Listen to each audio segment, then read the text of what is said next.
Pour illustrer le principe des convertisseurs électromécaniques, communément appelés moteurs électriques, ou plus justement machines, observons la topographie des champs magnétiques.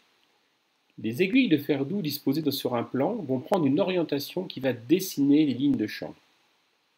Commençons par observer le champ magnétique généré par la circulation d'un courant électrique dans un conducteur porté par la normale au plan.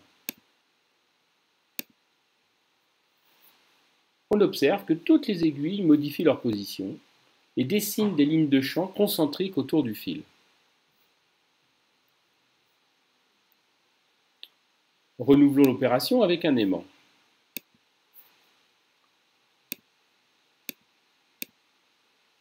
Les lignes de champ sortent du pôle nord, rebouclent par le pôle sud. Plaçons deux aimants afin d'obtenir localement un champ magnétique laminaire.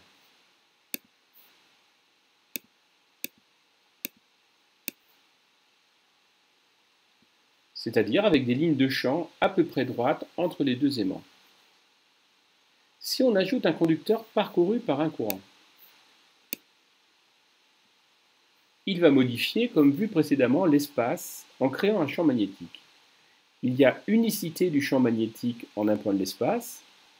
Lorsque j'ajoute le conducteur dans mon système, le champ magnétique résultant est une composition vectorielle des effets des deux sources, et même trois dans l'exemple. On observe une déformation des lignes de champ entre les deux aimants. Ces lignes s'allongent. Cet allongement contrarie la circulation initiale du champ et matérialise l'augmentation d'énergie potentielle magnétique du système. Tout système tendant vers un niveau d'énergie potentielle minimum, le conducteur va subir une force mécanique vers le haut pour que le système retrouve son état initial, comme le ferait un élastique qu'on a tendu.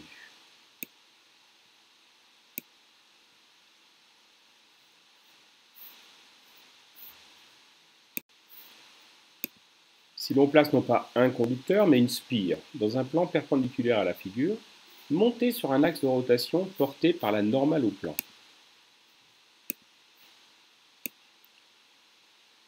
Je fais apparaître le deuxième conducteur de la spire, je lui affecte un courant négatif, et on observe une déformation des lignes de champ entre les deux aimants, c'est-à-dire le champ magnétique inducteur.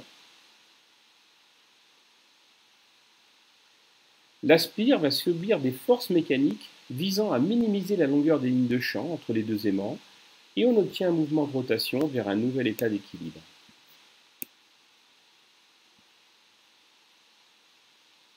Pour créer un mouvement continu, il faut soit inverser le sens du courant dans la spire, soit mettre les aimants, le champ magnétique inducteur, en rotation.